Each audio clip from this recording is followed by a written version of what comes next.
नमस्कार बच्चों। Inspire academy की इस डिजिटल प्लेटफॉर्म पे फिर से आपका स्वागत है। और एमएससी फिजिक्स की इस क्लासिकल इलेक्ट्रोडायनामिक्स की क्लास में अपन लास्ट क्लास में बच्चों इलेक्ट्रिक फील्ड कैलकुलेट कर रहे थे। वहाँ पे अपन ने वॉल्यूम चार्ज की वजह से इलेक्ट्रिक फील्ड कैलकुलेट किया था। देन अपन ने सरफेस चार्ज की वजह से इलेक्ट्रिक फील्ड कैलकुलेट किया था। और आज की इस क्लास में बच्चों अपन लाइन चार्ज डिस्ट्रीब्यूशन की वजह से फील्ड कैलकुलेट करेंगे। हेडिंग आपके सामने है, ठीक है। अब बच्चों यहाँ पे अपन इस प्रकार से एक फ्रेम ले लेते हैं और यहाँ पे एक लाइन का कंस्ट्रक्शन कर लेते हैं कुछ इस प्रकार से। और बच्चों यहाँ पे जो लाइन चार्ज डेंसिटी है वो lambda R prime. R prime is the position vector of यहाँ पे जो अपन एलिमेंट कंस्ट्रक्ट करेंगे, ठीक है। तो यहाँ पे बच्चों एक एलिमेंट कंस्ट्रक्ट कर लेते हैं और इस एलिमेंट का जो लेंथ एलिमेंट है वो डीएल प्राइम है, ठीक है। और यहाँ से जो पोजीशन वेक्टर होगा बच्चों इसको अपन आर डैश वेक्टर लिख देंगे। आपको कोई दिक्कत नहीं होनी चाहिए। बच्चों यहाँ पे पॉइंट पी पे अपने को फील्ड कैलकुलेट करना है, तो इसकी वजह से यहाँ के लिए भी अपने को क्या करना पड़ेगा बच्चों, पोजीशन वेक्टर डिफाइन करना पड़ेगा। तो यहाँ से अपन पोजीशन वेक्टर डिफाइन कर देते हैं और ये हो गया अपना curly R vector. Sir previous class में भी ठीक है ऐसे ही अपन ने कैलकुलेशन की थी। अब यहाँ पे अपन इस प्रकार से पोजीशन वेक्टर डिफाइन कर देते हैं आर वेक्टर। और इसके बारे में लास्ट क्लास में अपन डिटेल से डिस्कशन कर चुके हैं, तो बहुत ज्यादा डिस्कशन की आवश्यकता भी नहीं है। यहाँ पे आप लिखेंगे बच्चों let us consider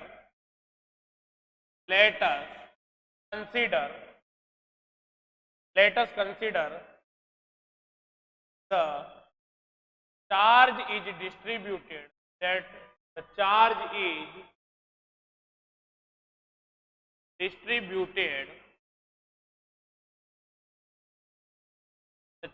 is distributed along a line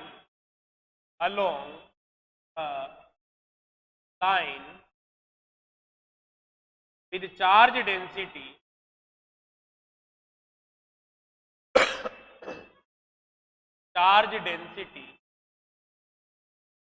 lambda r prime. कोई दिक्कत नहीं है, ठीक है बच्चों। नाउ वी कंस्ट्रक्ट, यहाँ पे अपन लेंथ एलिमेंट का फॉर्मेशन करते हैं। इसमें जो प्रेजेंट चार्ज है बच्चों उसे आप dq बोल देंगे, ठीक है। तो यहाँ पे लिखेंगे now we construct length element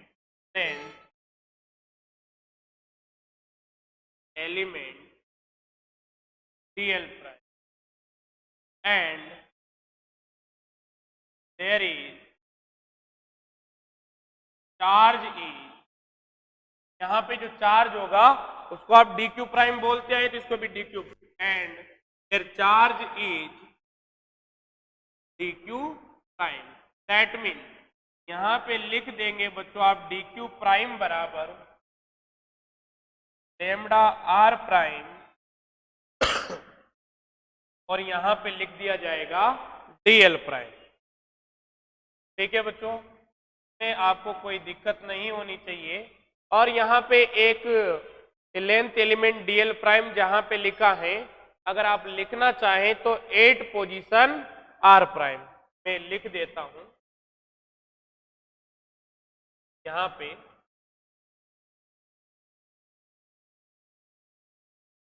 8 position are prime, जिससे क्या है जो अब तक लिखी है वो लैंग्वेज सेम सी हो जाएगी, ठीक है। ये अपन ने लिख दिया है इक्वेशन नंबर, इसको बच्चों अपन 1 दे देते। नाउ द इलेक्ट्रिक फील्ड, यहाँ पे अपन इलेक्ट्रिक फील्ड डिफाइन कर देंगे बच्चों इस चार्ज एलिमेंट dq की वजह से। Now the electric field 8 point p due to charge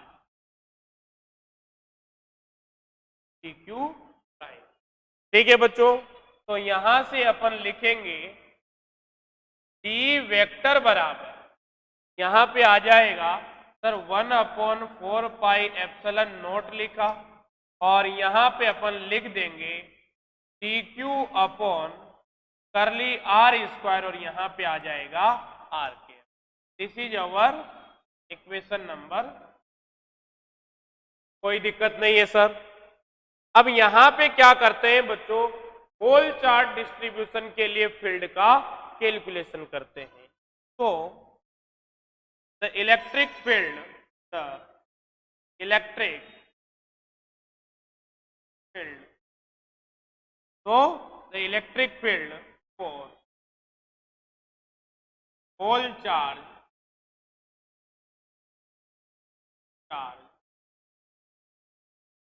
distribution,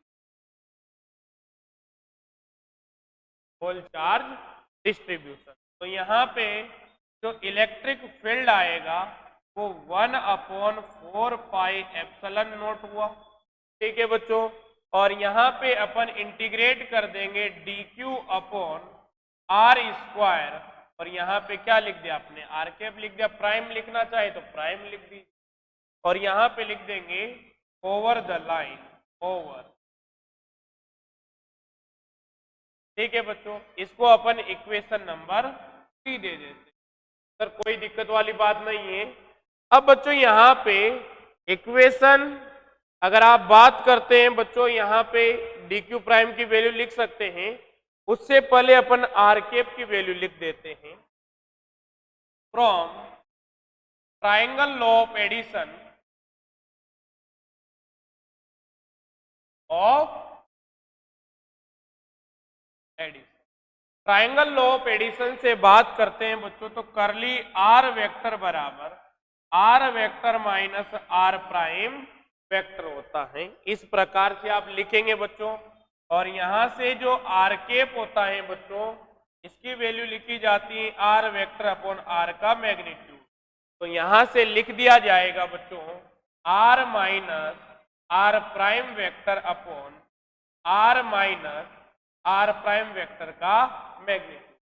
ठीक है भैया, और यहां पे अपन लिख लेंगे R cap upon R square, R cap upon R square की वैल्यू, और इसकी वैल्यू अगर आप लिखते हैं तो आर केप की वैल्यू ये है, और आर स्क्वायर की value R vector minus R prime vector के मैग्नीट्यूड का स्क्वायर लिख देंगे, तो यहां से आ जाएगी R minus R prime vector upon R minus R prime की पावर 3, और ये आ जाती है इक्वेशन नंबर बच्चों 4। अब फ्रॉम इक्वेशन 1, 3 एंड 4 यहां पे लिखेंगे बच्चों from equation 1, 3 and equation number 4। अब समीकरण 1, 3 और 4 से आप बात करते हैं, तो समीकरण 1 से डी क्यू प्राइम की वैल्यू लिख देंगे प्यारे बच्चों। समीकरण नंबर 3 में फील्ड लिखा हुआ है, और समीकरण नंबर 4 में आर के अपॉन आर स्क्वायर लिखा हुआ है। तो यहां पे आप लिख देंगे बच्चों, जो इलेक्ट्रिक फील्ड होगा वो लिखा जाएगा 1/4 पाई एप्सिलॉन नॉट, और यहां पे लिखा जाएगा इंटीग्रेशन डी क्यू प्राइम की वैल्यू आप लिखेंगे बच्चों, यहां पे समीकरण नंबर 1 में देखिए lambda R prime DL prime, और यहां पे R square R cap upon R square लिखा जाएगा, तो इसको लिख दिया जाएगा R vector minus R dash के मैग्नीट्यूड का क्यूब लिख दिया, और यहां पे आपने R vector minus R dash vector, और यहां पे जो इंटीग्रेशन की लिमिट लगेगी वो लगेगी बच्चों ओवर द लाइन। तो इसमें आपको कोई दिक्कत नहीं होनी चाहिए। ठीक है, और ये आ जाता है अपना इक्वेशन नंबर। ठीक है बच्चों, तो इसको स्टेप बाय स्टेप नोट करेंगे, कर लीजिए भाई नोट। ठीक है, एक एक लाइन को लिखेंगे।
कर लीजिए भाई नोट।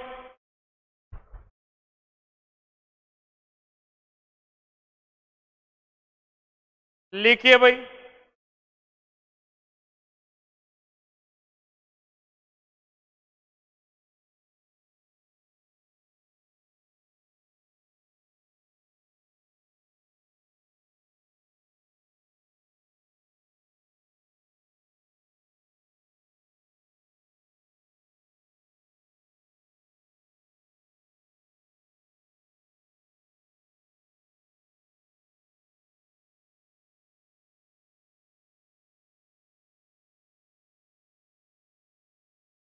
ठीक है,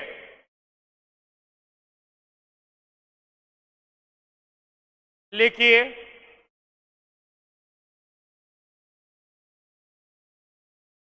फिर एक न्यूमेरिकल सोल्व करेंगे और फिर गॉस लॉ के बारे में बात करेंगे, गाउस का नियम जिसे आप कहते हैं। तो बच्चों जो गॉस लॉ है वो भी काफी ज्यादा इंपॉर्टेंट है।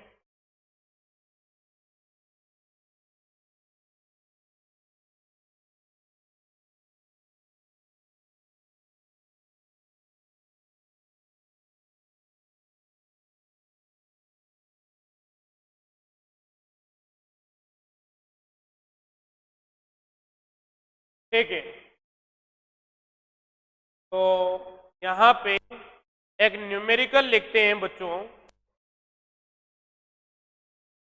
बहुत बढ़िया न्यूमेरिकल है और इसी प्रकार के न्यूमेरिकल आपके एग्जाम में पूछे जाएंगे। न्यूमेरिकल से कतई नहीं घबराना है और ऐसा सिस्टम में बच्चों की जो आपको कराएंगे वही यूनिवर्सिटी में पूछा जाएगा। ठीक है, जितने भी एक क्वेश्चन बन पाएंगे आपके यूनिवर्सिटी एग्जाम के लिए लगभग सभी क्वेश्चन आपको करवा देंगे। ठीक है भाई, तो यहां पे लिखेंगे calculate the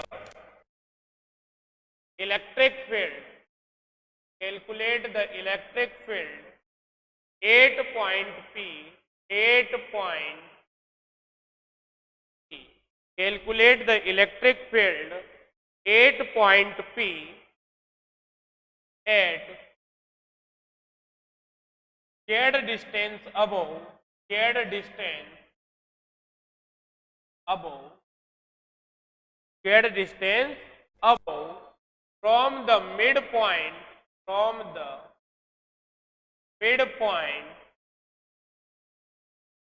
of the, from the midpoint of the line segment, एक 12 लंबाई की बच्चों लाइन है जिसपे 4 डेंसिटी लेमड़ा है, उस लाइन के मिड पॉइंट से जेड डिस्टेंस अब अपने को इलेक्ट्रिक फील्ड कैलकुलेट करना है, कोई बड़ी बात नहीं है।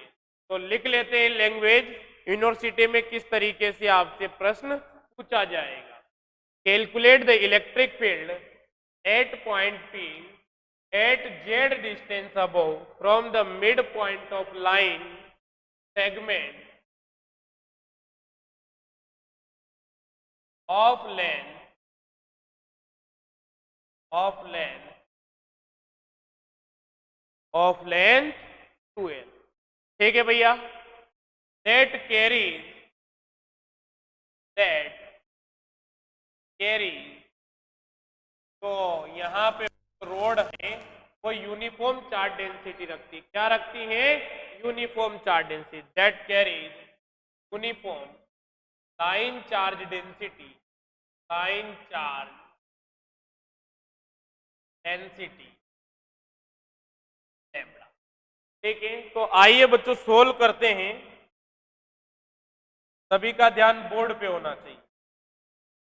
इस प्रकार से अपन ने ये 12 लेंथ की रोड बना दी बच्चों। द लेंथ इज,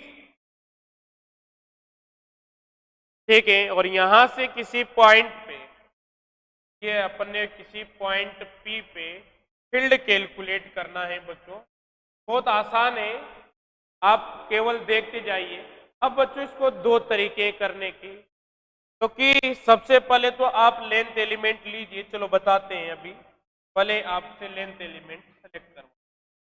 तो आपने लेंथ एलिमेंट लिया बच्चों, यहाँ ओरिजिन से x डिस्टेंस, जिसकी थिकनेस कितनी है dx है बच्चों, और इसमें प्रेजेंट जो चार्ज है वो डी क्यू। अब इस चार्ज एलिमेंट की वजह से पॉइंट पी पे अपन फील्ड लिखेंगे। तो जो यहाँ पे फील्ड डिफाइन होगा वो कुछ इस प्रकार से होगा। आप कहेंगे बिल्कुल सर ऐसे ही होगा। अब बच्चों यहाँ पे जो इलेक्ट्रिक फील्ड है मैंने पहले ही आपको बताया था एक वेक्टर क्वांटिटी है और वेक्टर क्वांटिटी को डील करने के लिए इसको एक्सेस के अलोंग इसके कंपोनेंट ब्रेक करने पड़ेंगे। तो जाहिर सी बात इसके कंपोनेंट ब्रेक करेंगे।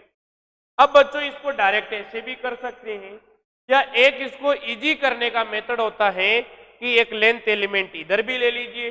तो उस लेंथ एलिमेंट के लेने से फायदा क्या होगा उस फायदे के बारे में जानते हैं। यहां पे अपन ने सेम डिस्टेंस पे सेम थिकनेस का एक लेंथ एलिमेंट कंस्ट्रक्ट कर लिया जिसमें प्रेजेंट चार्ज बच्चों डी क्यू में जो चार्ज है वो भी डी क्यू। बच्चों आप जानते हैं जो इलेक्ट्रिक फील्ड का मैग्नीट्यूड होता है वो केवल और केवल चार्ज और डिस्टेंस पे डिपेंड करता है। बच्चों दोनों जगह चार्ज डी क्यू है और दोनों जगह जो डिस्टेंस है वो भी सेम है।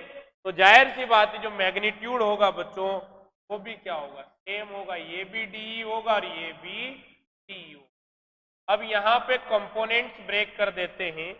जितना एंगल ये होगा बच्चों उतना ही एंगल थीटा ये होगा और ये एंगल सेम होगा। ज्योमेट्री से आप ऐसा कह सकते हैं। तो बच्चों यहाँ पे लिखा जाएगा डी कॉस थीटा और यहाँ पे लिखा जाएगा डी कॉस थीटा। आपने कंपोनेंट्स ब्रेक कर दिए तो जिस एक्सिस के साथ एंगल बन रहा होता है उधर कॉस तो इधर क्या आ जाएंगे साइन आ जाएंगे दोनों के। तो यहाँ पे दोनों के कंपोनेंट आ जाएंगे।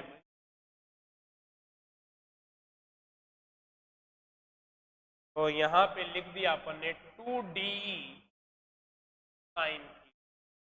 ठीक है तो यहां से then resultant electric field then resultant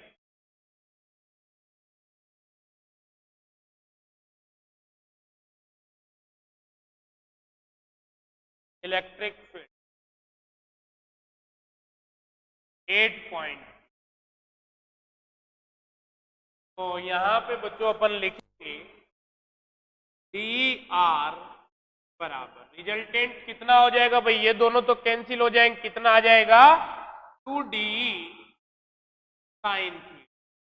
ठीक है बच्चों इसको अपन दे देते इक्वेशन नंबर 1 और यहां से डी और साइन थीटा की वैल्यू कैलकुलेट कर लेते हैं। देन टी बराबर जो लिखा जाएगा बच्चों 1/4 पाई एप्सिलॉन नॉट और यहाँ पे D Q upon R square लिखा जाएगा। की वैल्यू भी डिफाइन कर देते हैं जेड है बच्चों तो ये लिखी जाएगी Z square plus X square. ठीक है तो यहाँ पे डी क्यू अपॉन यहाँ पे लिखा जाएगा जेड स्क्वायर प्लस एक्स। समीकरण नंबर 2 आ जाता है। बच्चों डी क्यू को आप जानते हैं वैल्यू जो लिखी जाएगी लैम्बडा और यहाँ पे डी एक्स लिखी जाएगी। समीकरण नंबर 3 आ जाता है। एंड यहाँ पे जो साइन थीटा लिखा जाएगा साइन थीटा बराबर परपेंडिकुलर अपॉन हाइपोटेनस लंब बटे कर्ण लिखा जाता है। तो Z upon under root Z square plus X square लिखा जाएगा। इसको अपन दे देंगे बच्चों इक्वेशन नंबर। अब फ्रॉम इक्वेशन 1 2 3 एंड 4 लिख देंगे यहाँ पे फ्रॉम इक्वेशन 1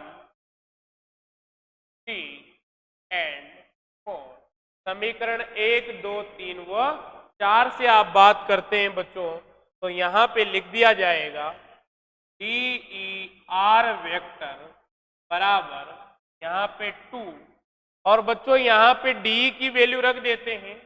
यहाँ पे डी की वैल्यू 1/4 पाई एप्सिलॉन नॉट और यहाँ पे डी क्यू की वैल्यू कितनी आ जाएगी बच्चों लैम्बडा dx आ जाएगी upon Z square plus x. Sir यहाँ पे साइन थीटा की वैल्यू भी रख देते हैं। तो यहाँ पे जो साइन थीटा होगा साइन थीटा की वैल्यू जेड अपॉन यहाँ पे लिख दी जाएगी Z square plus X square की पावर 1/2। ठीक है, और बच्चों डायरेक्शन क्या आ जाएगी, परपेंडिकुलर ऊपर की ओर ही आ रही है, ऊपर वाली डायरेक्शन को अपन जेड कैप बोल देते। ठीक है, यहाँ पे वेक्टर लगाए हैं बच्चों, तो यहाँ पे भी जेड कैप लिख।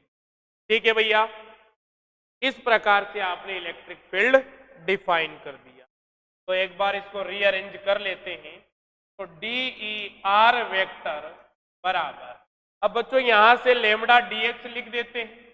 सर लेमडा डीएक्स लिख दिया अपॉन यहां से 2 पाई एप्सिलॉन नॉट, इस प्रकार से लिख दिया आपने। और नहीं सर हमें तो 1/4 पाई एप्सिलॉन नॉट तो एज इट इज बचा के रखना है, तो इसको बाहर निकाल दीजिए। यहाँ पे 1/4 पाई एप्सिलॉन नॉट आ जाए।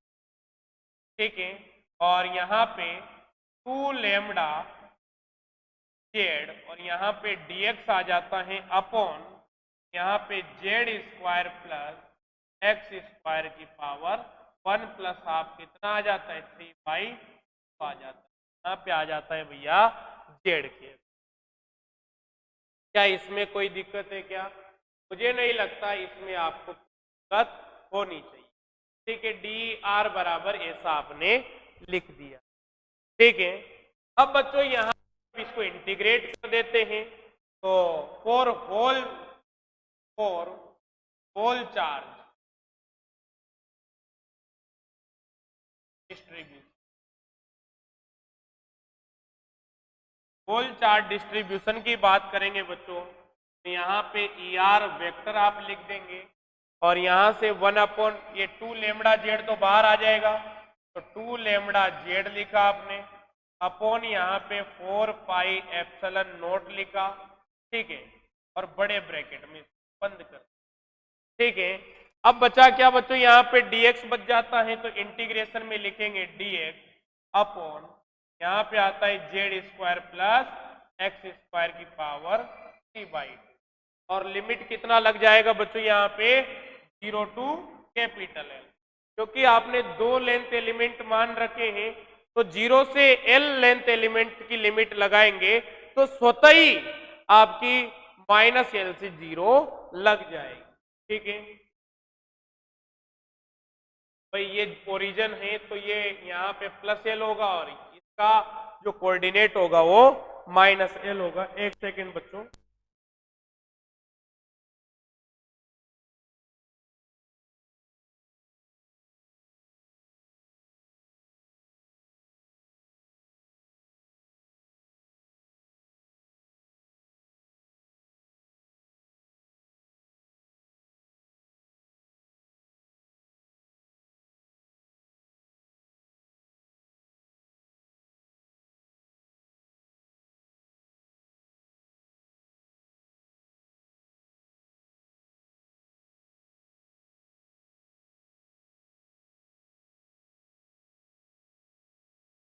ठीक है बच्चों, तो यहाँ पे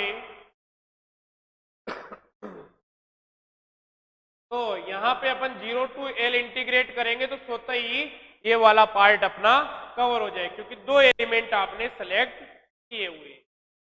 ठीक है बच्चों, तो यहाँ पे आपने 0 टू L लिमिट लगा दी। अब यहाँ पे ER वेक्टर जो है, अब इसको सोल्व करना है बच्चों आपको।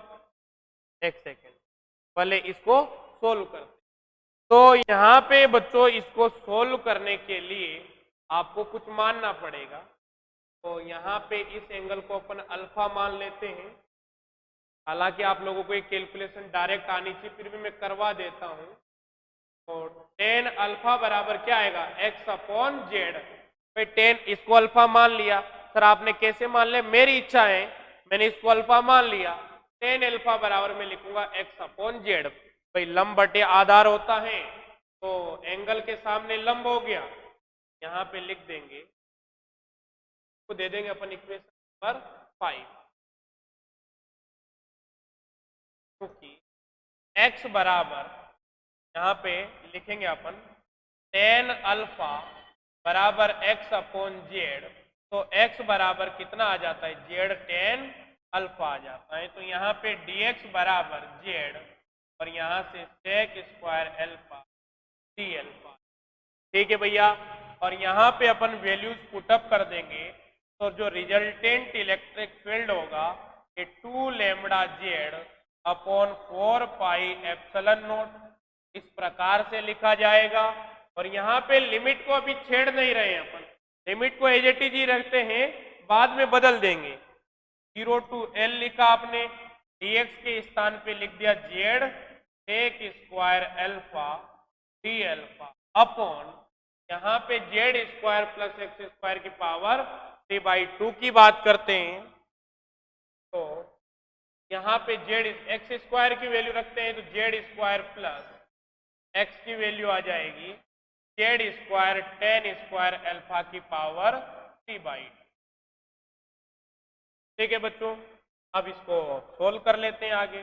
तो ई आर बराबर 2 lambda Z upon 4 pi epsilon not ये आपने लिख लिया बच्चों। और यहां से dx की वैल्यू रख दी आपने और यहां से x की वैल्यू कितनी आ गई, ये आ गई। बाकी कुछ छूटा तो नहीं छूटा सर। अब बच्चों यहां से अपन क्या करते हैं कि जेड स्क्वायर को कॉमन लेते हैं तो यहाँ पे क्या बनेगा 1 प्लस 10 स्क्वायर अल्फा बनेगा। जेड स्क्वायर को कॉमन लेंगे तो पावर कितना है 3/2 और जेड स्क्वायर की पावर 3/2 कितना होगा जेड क्यूब होगा या नहीं होगा। तो यहाँ पे लिखेंगे, यहाँ पे 0 to L, यहाँ पे Z sec square alpha D alpha upon Z cube यहाँ पे बाहर निकल जाएगा और यहाँ पे 1 प्लस 10 स्क्वायर अल्फा बचेगा। और ट्रिग्नोमेट्रिक इक्वेशन से आप जानते हैं 1 plus 10 square alpha is equal to sec square alpha. Power कितनी है बच्चों 3/2 है तो यहाँ पे भी कितना आ जाएगा सेक क्यूब अल्फा। से यहाँ पे देखें तो ये कैंसिल हो जाता है, से ये कैंसिल हो जाता है। सो ई आर बराबर यहाँ पे 2 lambda upon 4 pi epsilon not और यहाँ पे आ जाएगा 0 to L 1 अपॉन सेकेल को क्या लिख सकते हैं बच्चों आप 1 अपॉन सेकेल को लिख सकते, सेक अल्फा को कोस अल्फा और आपने लिखा डी अल्फा अपॉन जेड बचता है। आगे बढ़ते हैं तो ई आर बराबर यहाँ पे 2 lambda upon 4 pi epsilon naught Z बचा। और कोस अल्फा को जब आप इंटीग्रेट करेंगे बच्चों तो इंटीग्रेशन जो होता है कोस का प्लस साइन अल्फा होता है, यहाँ पे कितना आ जाएगा साइन अल्फा और लिमिट 0 L। अब बच्चों यहाँ पे अपन साइन अल्फा की वैल्यू रख देते हैं तो साइन अल्फा की जो वैल्यू होगी परपेंडिकुलर अपॉन क्या लिखा जाएगा हाइपोटेनस लिखा जाएगा 2 lambda upon 4 pi epsilon naught Z. और यहाँ पे साइन अल्फा की अपन बात करते हैं तो ये x अपॉन परपेंडिकुलर x, ये अल्फा के लिए बात कर रहे हैं, अल्फा के लिए तो सर x ही होगा परपेंडिकुलर और हाइपोटेनस तो वही होगा under root Z square plus X और यहाँ पे लिमिट 2 L। तो यहाँ पे ई आर बराबर यहाँ से आ जाता है बच्चों लैम्बडा और यहाँ पे 2L upon 4 pi epsilon naught Z under root Z square plus L। इस और वेक्टर की बात करें तो आप लिख जेड की। ठीक है बच्चों, और ये यहाँ पे आपने इलेक्ट्रिक फील्ड का एक्सप्रेशन कैलकुलेट कर लिया है। चलो पहले यहाँ तक कैलकुलेट कीजिए फिर इसमें केस लगा लगा के बताऊंगा आपको।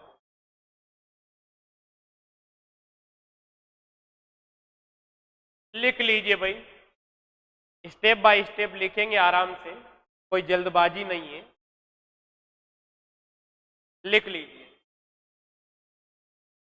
फिर अपन गॉस लॉ के बारे में पढ़ेंगे।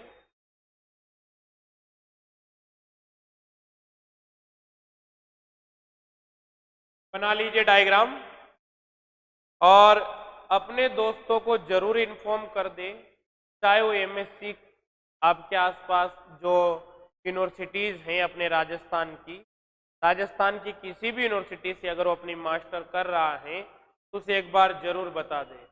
और कोटा वासियों से मैं विशेष निवेदन करना चाहूँगा कि अपने दोस्तों को बता दीजिएगा और क्लासेस लेना प्रारंभ कर दीजिए। चाहे लोकल बच्चा हो, लोकल का मतलब है यूनिवर्सिटी के डिपार्टमेंट में पढ़ता हो या किसी प्राइवेट कॉलेज में पढ़ता हो। ठीक है।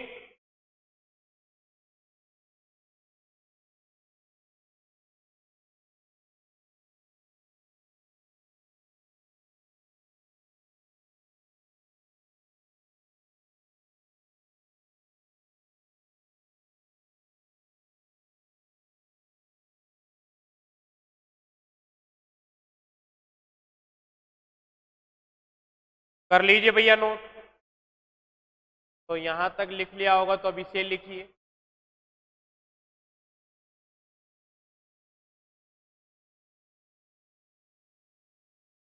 और आपके क्वांटम की क्लास रेगुलर चली रही है। आई थिंक 7 क्लास अब तक क्वांटम की हो चुकी हैं। तो आज यूट्यूब पे 8 क्लास आएगी, तो प्रॉपर लेते रहिए। ठीक है। और आपको शानदार मजा आ रहा होगा। के सर क्वांटम मैकेनिक्स आपको पढ़ा रहे हैं, तो बहुत बढ़िया तरीके से एक एक क्लास लेनी और प्रॉपर नोट्स बनाने। ठीक है। और मैं दावे के साथ कह सकता हूं कि क्वांटम में इतना इजी बना देते, मतलब इतनी टफ से टफ प्रॉब्लम को के सर बहुत इजी वे में करवा देते। यही तो कला है उनकी कि कोई भी टफ एक्सप्रेशन हो उसको इजी वे में याद करा देते हैं, बच्चे को इजी वे में समझा देते हैं। याद कराने का मतलब है फिजिक्स के संदर्भ में तो एकदम सटीक समझ में आ जाता है। चाहे फिर वो कॉम्पिटिटिव एग्जाम का पेपर दे, कहीं का पेपर दे, उस रिलेटेड उससे उस कॉन्सेप्ट से रिलेटेड कोई भी क्वेश्चन आता है तो गलत नहीं हो सकता भाई। ठीक है। कर लीजिए नोट।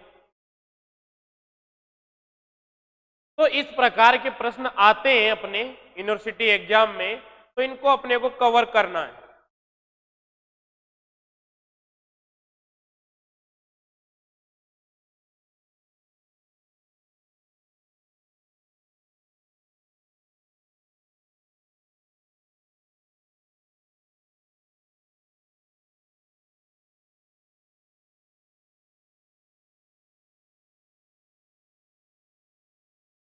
और अब बहुत ही इंपॉर्टेंट टॉपिक अपन पढ़ेंगे, गॉस लॉ। और काफी टाइम पूछा गया है, कभी गॉस लॉ का स्टेटमेंट पूछ लिया जाता है, क्वेश्चन आता है define and prove the statement of Gauss law.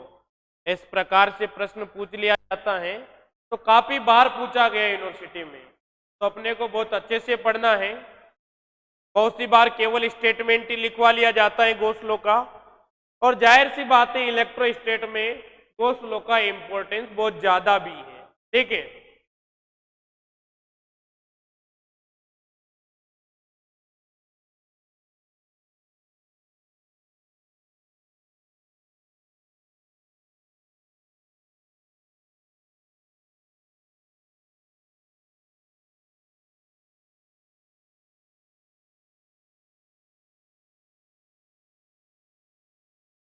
कर लीजिए नोट भाई।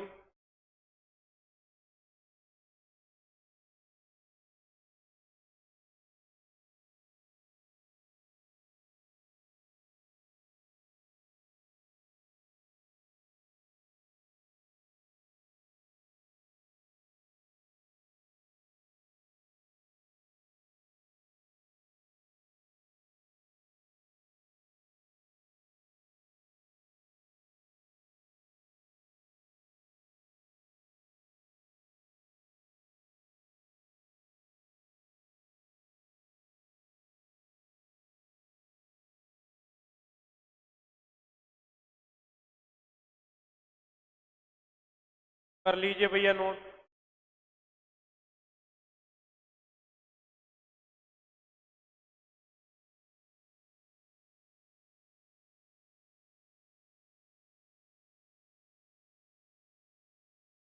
अब यहां पे लिखेंगे बच्चों केस फर्स्ट। फर्स्ट की बात करते हैं बच्चों।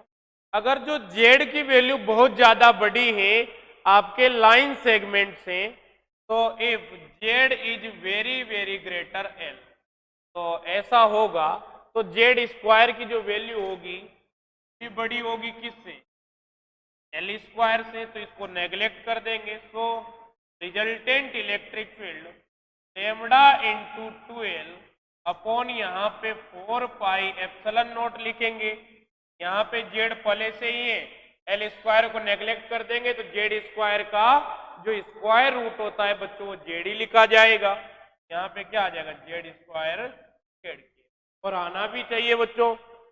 अगर आप ध्यान से देखें तो लेमडा इंटू 12 जो है ये total charge on the road है, रोड पे टोटल चार्ज को रिप्रेजेंट करता है। ठीक है सर, लेमडा इंटू 12 क्यू हो गया, तो सर ये Q upon 4 pi epsilon naught Z square की तरफ बिहेव कर रहा है, और ऐसा करना भी चाहिए। सर क्यों करना चाहिए, आप बड़े ध्यान से सुनिएगा बच्चों। ऐसा इसलिए करना चाहिए क्योंकि जब बहुत दूर से अपन उस रोड को देखेंगे तो रोड पॉइंट की फॉर्म में दिखाई देगी, और जाहिर सी बात है उससे निकलने, उससे पॉइंट पी पे जो फील्ड आएगा वो फील्ड भी ठीक उसी प्रकार से डिफाइन होगा जिस प्रकार से पॉइंट चार्ज की वजह से डिफाइन होता है। तो रोड किसकी तरह बिहेव करने लग जाएगी, पॉइंट चार्ज की तरह बिहेव करने लग जाएगी अगर जेड की वैल्यू बहुत ज्यादा बड़ी है। अब अपन यहां पे केस सेकंड की बात करते हैं। सेकंड की बात, अगर यहां पे रोड जो है बच्चों वो बहुत ज्यादा बड़ी है, रोड की जो लेंथ है बच्चों वो जेड के कंपैरिजन में बहुत ज्यादा बड़ी है, तब क्या होगा ये भी इंपॉर्टेंट है। तो बच्चों यहाँ पे रिजल्टेंट इलेक्ट्रिक फील्ड लिखा हुआ है कि लेमडा इंटू 2L अपॉन यहाँ पे 4 पाई एप्सिलॉन नॉट। अब यहाँ पे क्या लिखा हुआ है, जेड लिखा हुआ है, और अंदर क्या लिखा हुआ है, Z square plus L square. तो बच्चों अपन एल को कॉमन ले लेंगे तो यहाँ पे कितना आ जाएगा, एल बार निकले क्योंकि अंडर रूट में है, और यहाँ पे कितना आ जाएगा, under root 1 plus Z square upon L square आ जाएगा। बच्चों जेड अपॉन एल की वैल्यू होगी 1 से बहुत छोटी होगी, क्योंकि यहाँ पे इस एल को नीचे डिवाइड कर देंगे तो यहाँ पे 1 बहुत बहुत बड़ा होगा जेड अपॉन एल से, और एल की वैल्यू बहुत ज्यादा बड़ी है तो बड़ी संख्या का भाग देने से छोटी संख्या आती है, तो यहाँ पे 0 आ जाएगा और एल से एल कट जाएगा। यार वेक्टर बराबर यहाँ पे लिखा जाएगा lambda upon 2 pi epsilon not, यहाँ पे आ जाएगा जेड, डायरेक्शन तो वही जेप होगी। तो आप लोगों को लॉन्ग वायर की वजह से जब आपको फील्ड कैलकुलेट करना होता है तो बच्चों इस प्रकार से डिफाइन होता है। ठीक है, field due to long wire आगे आप कैलकुलेशन करेंगे। ठीक है, तो कर लीजिए इसे नोट।